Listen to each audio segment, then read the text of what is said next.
চিংড়ি মাছের বাটি চচ্চড়ি শুনলেই জিভের জল যেন পড়ে যায়, আর ধরে রাখা যায় না।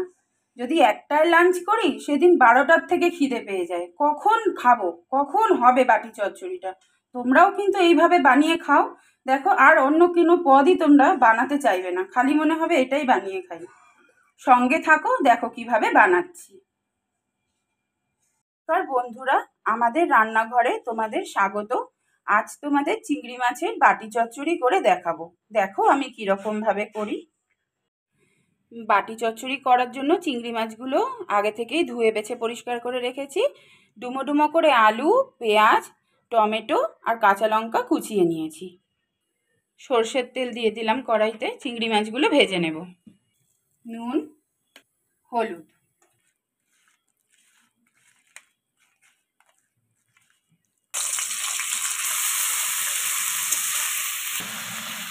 মাছটা ভাজা হয়ে গেছে, তুলে নিচ্ছি। তেল গরম হয়ে গেছে, আলুগুলো দিয়ে দিচ্ছি। একটু ভালো করে আলুগুলো আমি ভেজে নেব।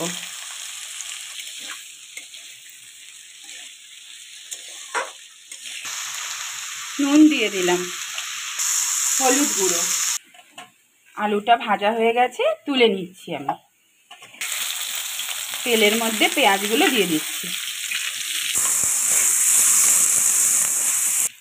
টমেটো কুচি দিয়ে দিলাম, কাঁচা লঙ্কা কুচি, রসুন বাটা 1 চামচ। রসুনটা একটু নেড়ে নিয়েছি, এবার 1 চামচ আদা বাটা দিয়ে দিলাম। আদা রসুনের কাঁচা গন্ধ চলে গেছে, এবার একটু হলুদ গুঁড়ো, লঙ্কার গুঁড়ো, ধনে জিরের গুঁড়ো দিয়ে দিলাম। সব মশলাগুলো ভালো করে একটু মিশিয়ে নিচ্ছি। মশলাটা আমার নাড়া হয়ে গেছে, এবার ভাজা আলুগুলো দিয়ে দিলাম। এর মধ্যে তো কোনো জল ব্যবহার হবে না, এটা তেলের মধ্যেই হবে রান্নাটা।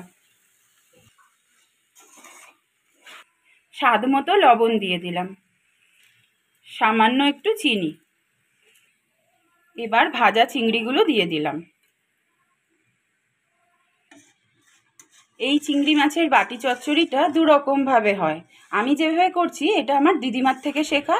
আমার দিদিমা সব কিছু ভেজে এইভাবে করতো কড়াইতে, আর আমার ঠাকুমা করতো এই সব উপকরণই নিত, কিন্তু সব মেখে একবারে বাটিতে করে কাঁচা বসিয়ে দিত। তোমাদের যদি ওটা ভালো লাগে করতে পারো, কিন্তু আমার এটাই ভালো লাগে, তাই আমি এইভাবে করছি। তোমরা দেখো, এটা খুব ভালো হয় খেতে।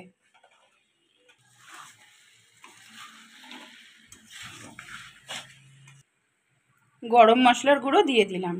রান্নাটা আমার হয়েই এসেছে, আর বেশিক্ষণ লাগবে না, 2 থেকে 3 মিনিট একটু ঢেকে রাখবো, হয়ে যাবে। অল্প একটু ধনে পাতা কুচি দিয়ে দিলাম।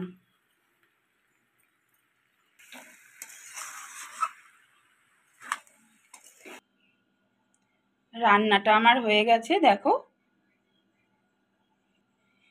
এই রেসিপিটা যদি তোমাদের ভালো লেগে থাকে অবশ্যই লাইক, কমেন্ট, শেয়ার করবে। আর অবশ্যই আমার পাশে থাকার জন্য অনুরোধ রইল। সাবস্ক্রাইব কিন্তু করে দিও, ভুলো না।